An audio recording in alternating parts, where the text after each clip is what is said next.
Well, Jeff, second episode. Yep. Awesome. We are going to hit situational awareness. I think I'm going to do a really quick of who I am and my background. And just, so when we're talking about situational awareness or everything we are in the future, people have a little bit of an understanding, like, where is this coming from? So when we talk about maybe survival skills, like I grew up in a Cree Métis community, or on the edge of a Cree Métis community, and we did hunting, fishing, and winter survival.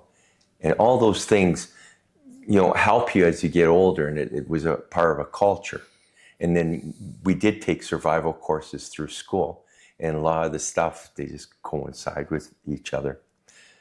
There was a lot of trauma and violence growing up through the communities I was, through the family, and all that drove me to martial arts. And you drive to martial arts for whatever reason, and then it evolves. And for myself, it evolved to a point that I took all different martial arts. I wanted to find out what the best was. Was it Kung Fu? Was it karate? And this was pre-UFC. Was it kickboxing? Was it boxing? Was it shoe fighting? Was it Muay Thai? And so I got together with a group of guys when I was young, and we tried to find out what the best martial art was. We were probably wrong. Things change as you get educated, right? Yep. And I would fight 4th degree black belts, and I had a yellow belt at the time. But I was about fighting. It was just purely about what was best. How could I be the best fighter? And then it became more spiritual because a lot of the ancient martial arts, there was spiritualism or monks with the Shaolin temple in their Kung Fu and what have you, right? And after a while, I knew I was going to have a child, and I was competing, and I'm going, wow, I'm getting a little punch drunk here. Maybe I want to be healthy for my son. So, but I still needed to compete. So I competed in lumberjack competitions. I went to World Masters for marathon canoeing. I did outrigger, dragon boat, anything, even relay races. I still have passion for fighting, but you're pulling back and forth on that and teaching. Then I taught lacrosse. Okay. Because my kids grew up, and we ended up having the first provincial medal for our city. And then we went to the other lacrosse, the field lacrosse, and we got the next provincial medal for the city. And we brought many medals home. So sports and motivating people and children as they grow in different ages taught me lots.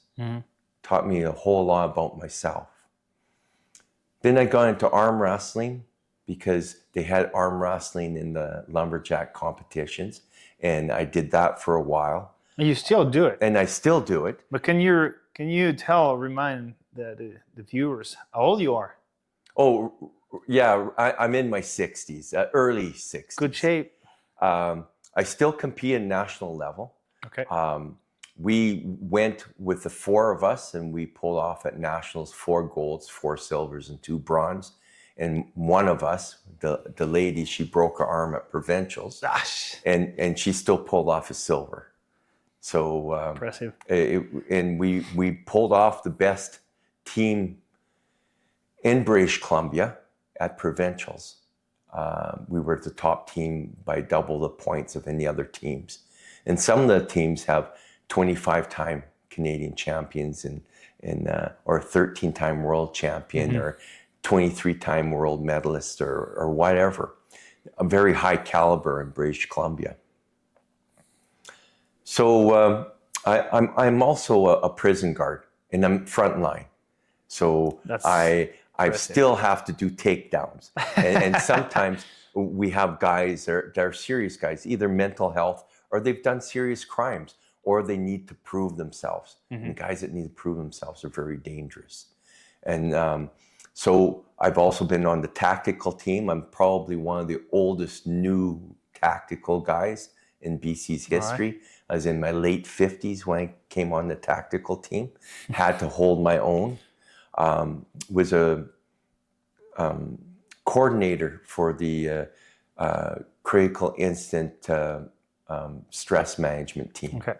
So that's when staff goes through something where you have a hanging and you got to cut a guy down, or there's a staff assault, or they've seen something that was pretty brutal. I bet. And we have to defuse and help people not have PTSD. Yeah. So the mental health aspect Okay. of all of that.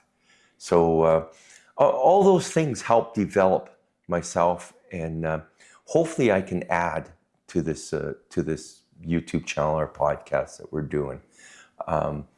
But situational awareness. Now you teach courses in situational awareness. Correct. What's your definition of what situational awareness is? Well, let's take the etymology of each words, right? Like basically you are in a situation. We are always in a certain situation, whoever we are. Right now we are in a situation, but we have to be aware differently, depending on the level of threats and the layers between us and threats. For an example, right here, right now, I do think we're pretty chill. Our level of awareness is pretty low. If something happened, we have doors, locks, and many layers that prevent us to be in danger. So we are aware of what's happening outside in this area. We know what we can do depending on our capabilities, physical and mental capabilities, to prevent or counterattack a potential threat. But basically a threat, it's not just a person. It can be an animal, it can be a bad situation, it can be the weather, it can be a tool. It's so many things that basically threat your life. And being aware of your surroundings and who you are, I do think this is what is situational awareness. Depending on the situation, are you aware of all the things that can put you in danger? And are you as well potentially in control of them, for most of them, because you cannot control everything, right? I cannot control what you think or what you plan or your actions. I can still attack them if you plan to be wrong with me, right? That's how I would do that, and how I teach that. I teach that in very different ways. I would say the first one, obviously, by the title of the course, the Situational Awareness and Self-Defense course for women, where I teach women how to be aware, not just in their everyday life, but on the internet, in their car, outside their car, in a parking lot, being aware of the potential scams and threats you can encounter on your phone, or in that neighborhood instead of this one, in that country instead of this one, in that job instead of this one, right? So they leave with the situational awareness package so they can navigate life safely, because I do think that if you're aware, it saves you from 90% of trouble, right? You have still to manage your physique and mind to avoid to be in a situation when someone is within your bubble. Yeah. In a law enforcement environment, for an example, when we do CQB, are you aware that the number of munitions you have, the platform you use, the neighborhood you are, the backup you can have or not? Are you mentally ready to assess the information you're going to potentially encounter in that situation, right? Are you aware of all these? Yeah. And from the information you collect, is it worth it to proceed, to back up, or to wait for backup, right? So it's for law enforcement, it's the same for anyone, whatever is the situation. And in the end of the day, one thing we all have is the instinct. Trust your guts, I do think helps you to be more aware, because it's a direct like signal saying, hey, something's potentially wrong. Do you have the same, I would say, definition or vision? My definition, pretty similar. When you're talking trust your gut, now situational awareness is you're aware subconsciously of micro movements and body language. And now you have an uneasy feeling, and you may not be able to pinpoint it, but that gut feeling that you're talking about. So for me, I work sometimes, I have 58 inmates in one living area, and I'm the guard by myself. So that baffles me. Like every time, I know a bit of your story, but every time you tell me that, I still don't get it. Like, that's huge. I mean, that's huge. And then we have the complexity of guys waiting for trial and guys that are sentenced. So waiting for trial can be guys that committed any horrendous offense. They come to us first before they go to federal or maximum or wherever they go. They come to us first. And I'm from me, you away from them. So situational awareness is really important. Like where am I when I'm talking to the guys? What's going on? Has the whole atmosphere of the unit changed? Is it because they're watching sports and it's hockey and it's Stanley Cup or a good movie on? Or is something really bad going to happen and guys are early locking up that don't want any part of it? And are people talking in small groups and have someone standing by? Or is there people that were talking to each other that never talked before or always talked before and aren't now? And all these things. Being aware of these details. Yes, and sort of like a hive that's buzzing around in a beehive, where you have that in the living unit, and how's everything moving together. Now you have situational awareness of how I plant myself. I have to visually check every single cell, make sure guys are alive in those cells every half hour, 45 minutes. So do I put myself at risk? And what if things happen? You know, I have buttons to push. I have doors, exit doors. Some I can get out of, some I can't. And so what do I do if things happen? And how do I position myself? So in the end of the day, I'm sure we agree on the fact that situational awareness is also understanding your environment, yourself, and your gear to basically have a step ahead from the potential threats, whatever it is. So for an example, and correct me if I'm wrong, but for you, every time you're going to go for a shift and you go into that room, first thing first, you make eye contact with your potential backup. They know you're going right now into that room. You also have to double check and be aware of where is position your gear depending on that situation. So I guess you have a spray. Yes. Whatever is the gear, you have your pair of gloves, you have your helmet, whatever it is, right? You got to make sure that you're aware of that you didn't lose or forget something before committing into your job or proceeding to the next action. And then once you arrive, are the cells clear? Is that guy present? Is that guy that's not supposed to be present is not present, right? All the things that can give you a clue that something's wrong, you basically have to build a process before saying like, okay, now it's fine. But now there is the situational awareness is also evolving all the time, which means you have to do check every 45 minutes. You have to check your equipment every so often, maybe after a fight. You know, you do a check. So it's evolving because you also deal with humans being, and tendencies and ideas and actions evolve depending on on the time, right? On timeline. So you have to read people. Is that person fine today? Would it make my mission harder or easier? So all that, you have to be aware of it. analyze them, and I guess put them into doing some checklist of that's fine. And if something's wrong, then you're going to take the necessary actions or procedures to make sure you are safe. So I'm going to add on to that. You have to do all of that, even if you're a woman walking on the street, to not look like a prey. You have to make everyone not know that you're aware. So that is important, because let's say you're a lady on the street and there's two men eyeing you up, and all of a sudden you're acting like you're a prey. Predators, something biologically, distinctively, they'll attack it. Same thing in my environment.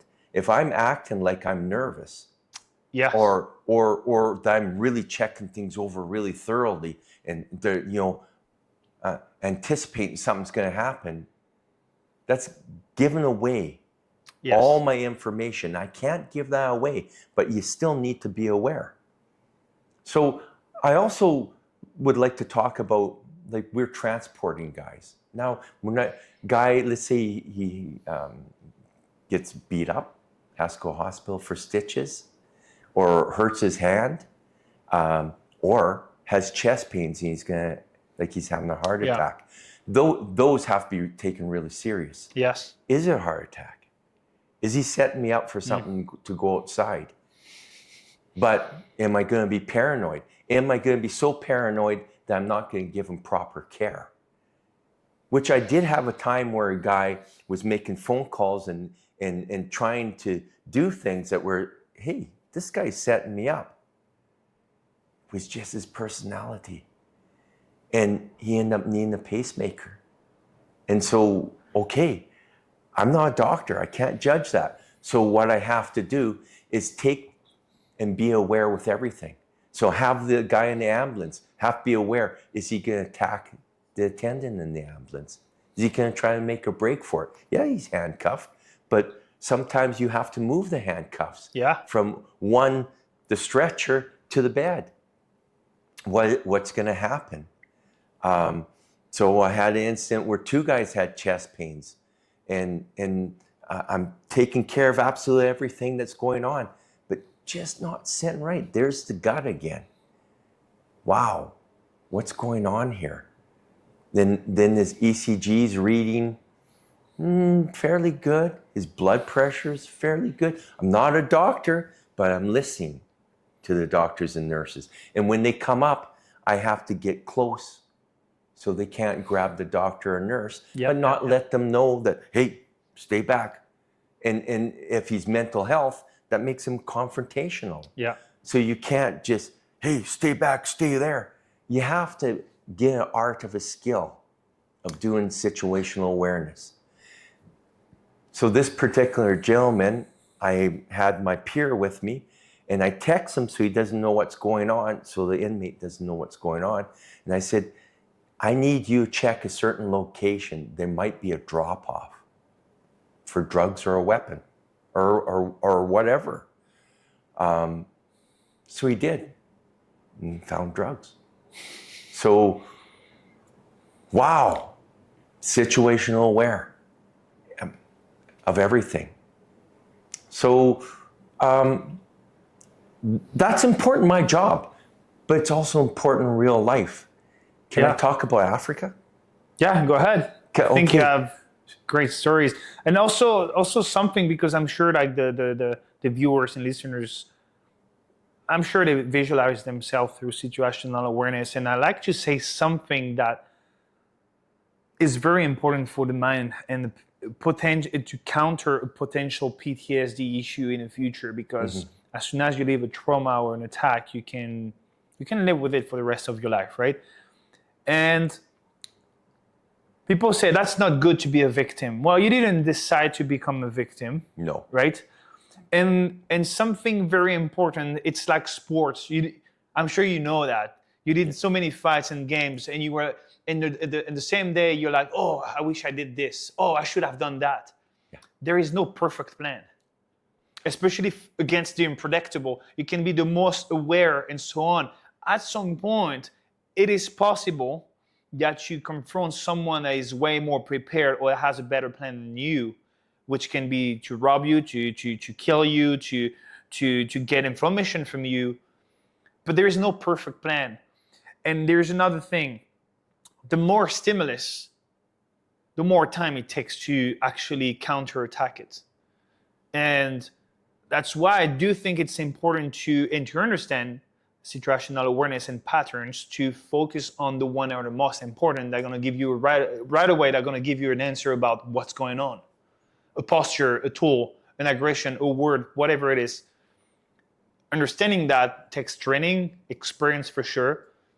But that's fine if they find, that's fine. On certain level. I mean, we're not superheroes, right? We're not Superman. No. And we should not be too hard on ourselves, being like, oh, I was a victim of this, I shouldn't have done. Well, you couldn't know that. It's not supposed to happen to some people sometimes, no, it's right? not. So I do think it's important to mention this for the people that are watching us and say, hey, that happened, but I was a victim and I didn't see it coming. Well, there is no perfect plan, right? We all received a punch at some point, lost a game, were threatened at some point. We're still humans beings. We're not perfect, right? So I think it's important to mention that.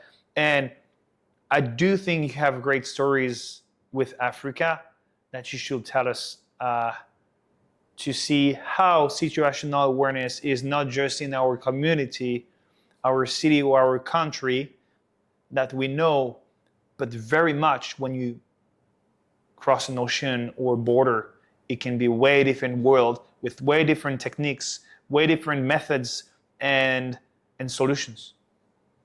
Yeah. I do like what you said about feeling a victim and being too hard on yourself. Mm-hmm. Once you start second guessing yourself, you become a victim more often. Yeah. So you got to just let it, hey, I analyze it. This is room for improvement. And that's it. Let it be. Don't dwell on it. You dwell on it. No, you become a victim again.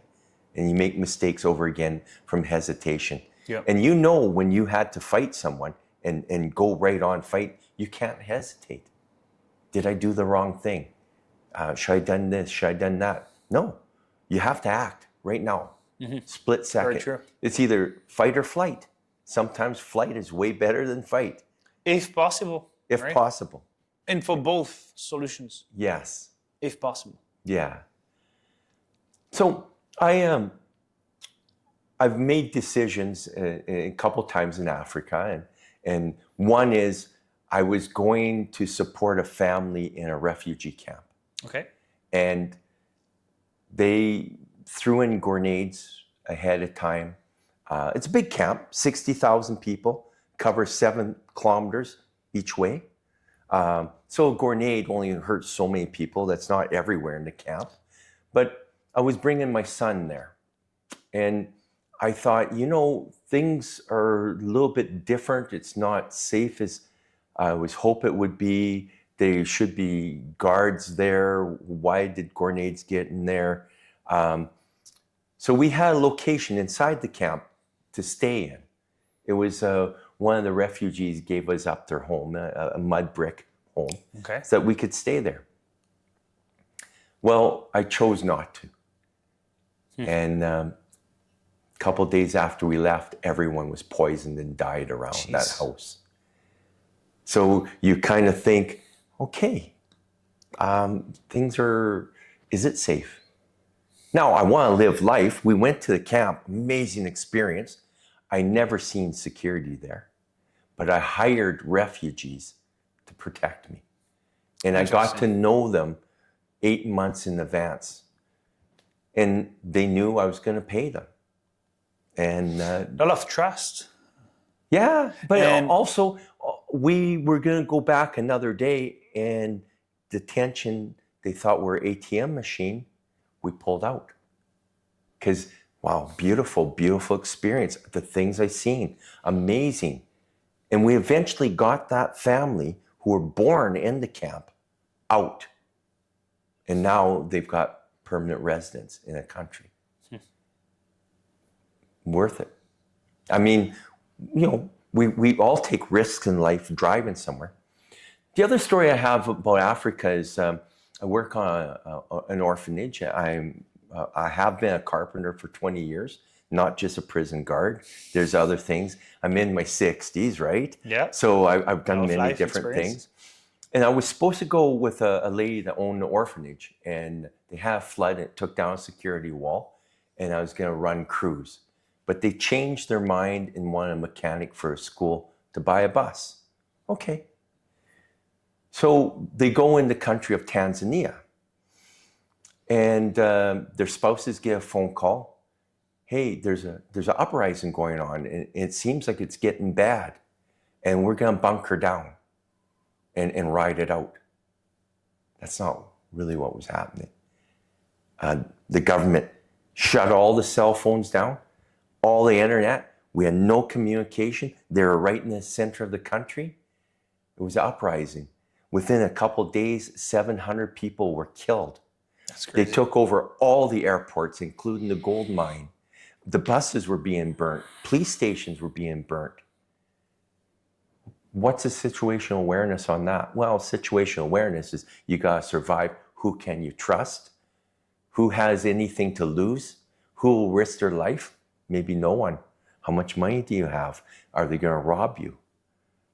But the other thing is situational awareness ahead of time. It's a developing country. And before they got there, election was going to happen. Makes sense. So you were aware of this? So no, we weren't, because we didn't have situational awareness. Now. Well, and there has nothing been happening in that country since the 1960s or 50s. So 60 years, peace. Why? But a couple weeks ahead of time, a head general put a YouTube video out about the corruption of the country. And the country was in uprise and emotion. Situational awareness. What can happen in an election? Then that general went missing. And then the political rivalries went missing. Well, what do you think is going to happen when that dictator wins an uprising? That makes me think about a story about, unfortunately, 2 soldiers died during that mission because of, and I won't be nice with that, because I do think that poor decision don't just put yourself in a bad situation or at risk, it put others. Especially when you're a foreigner, your decisions and your situational awareness can have an impact on life on other people, not just locals, not just you, but others that can maybe come and save you. Where I want to go with that is that two French tourists went into, I won't say mention the country or the unit for some reasons, but they were in a very poor and dangerous country in Africa to go for safari. And these guys have been captured by a terrorist organization. So they had to send a full team of operators over there to save them. And again, it was a country held by a terrorist organization. It's not a great place to go and do some safari stuff, right? They go over there, and during the liberation, which was a success, unfortunately, 2 of these guys were killed.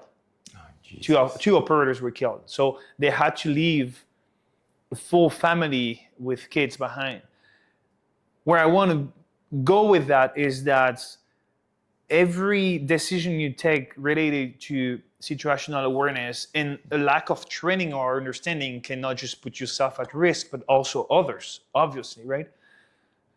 And so that is why I do think that this is important to train, to pay for training, to invest time and energy into training, so you understand your environments better, you understand the tools you can use or not, because some tools are great in a situation, but can be against you in another one, right? So I do think it's very important to train and to gather information, especially in the world that evolves every day with AI, with internet, with scams. Just on the phone, you can now receive calls that if you make the wrong decision, they can take your money, right? Because they already took your time anyways, right? So investing in money is important. That's why with MLK Abilities, we invest into that. Because people deserve to... This world, you can have threats from everywhere right now. Yeah. And being ready to counterattack them nowadays can be a difference between life and death, but lack and yeah, you can lose so much nowadays. So I do want to add to that. As civilians that don't get training, they don't know what they don't know. And so when you have a course that's designed to have you develop situational awareness, critical thinking, there's a lot of stuff that you've never had exposure before. Yeah. And all the knowledge that's been passed on through generations previously in history, where you're passed on from farmers or fishermen or hunters, in that situational awareness, we're different now. Yep. Our parents go to old folks' homes, and our children go away to university. Our neighbors change. Yes. All the time. It's all the society changed. The technology is everything, and we can lose track pretty quickly. And that's why it is so important. And I'm going to do a plug for your organization, MLK Abilities. It's so important that you guys exist, or people like you exist, so people have the opportunity to take training. You can watch YouTube videos, amazing. You can watch all kinds of YouTube videos. It's a real university itself. But if someone has a course put together with one process after another for learning, like I said, you don't know what you don't know. Exactly. So I think that was the good way to introduce situational awareness in that series of episodes. We will go for sure back in it and deeper in it, because there is so much to understand, and I do think it's fascinating and important. And the humans being is so fascinating because we can be victims or situational, lack of situational awareness, but also saviors to others, right? So there's so many things we can say about so many different situations, and we had enough experience ourselves. I'm half your age, but I see have a lot of experience into situation I've been through in Europe, which is a way different way to go and live over there. Even as a man, you don't put yourself in some situations you could here in Canada or even in the US. So a lot to discuss about. Before we end up that episode, I'd like you to answer a few questions, if you don't mind, so we don't know a bit more about you, as we did last time about me. What's your biggest fear? My biggest fear has to be out of control to help my family. Something that comes up that I don't have control to help them. That's by far my biggest fear. Not to not have control. We're always in situations that we don't have control, and we just refocus. But things that are out of your control. That's my biggest fear. All right, very good one. Last time we never asked you that. What's your biggest fear? Mine is pretty straightforward, because that's very important for me. To take my freedom away. Oh yeah. I hate to be enslaved. I can follow orders, don't get me wrong, but you need a very good reason to follow your orders, and the why behind, like, be straightforward with me, tell me what's going on. But the lack of freedom, like taking the freedom away to the point I'm not able to save myself, say my word, and so on. I do think freedom is not free. That's so true. That's so true. Right? Absolutely. That's so true. So that would be that. Going back to you, if you were a leader or political figure, what would be your 3 first move or decisions you would put in place for your community or your country? Well, if I was a leader, I'd want to lead by example. And I think what is in the best interest of everybody. For education, I'd like to, for everyone, not just children, is for them to learn how to think on themselves, make their own decisions, and learn how to think and problem solve. Critical thinking, strategic thinking, just that in itself. Also lead by example by showing what respect is for every aspect, race, gender, environment, animals. That would be another thing that's would be super important for me. But definitely lead by example. Okay. And the third thing I just can't think of right now, and I'm sure within time it'll come, because we all have great wish lists. So, yeah. All right. And maybe a last quick question, but where do you see yourself in the next 5 years? 5 years, I see myself 5 years older. But I'll be in my later 60s. I have physical goals. I go by 5 years. I plan on being in better shape than I am now. I believe 60 is the new 40. And I believe we all should have goals, physical goals, and train for them. 100%. For our 70s and 80s and beyond. Very important, yeah.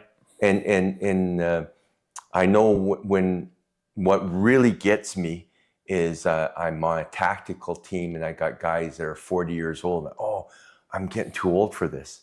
Well, I was in my late 50s. Like when I'm saying late 50s, I think. Oh yeah, the excuses. I was 59, and I just no excuses.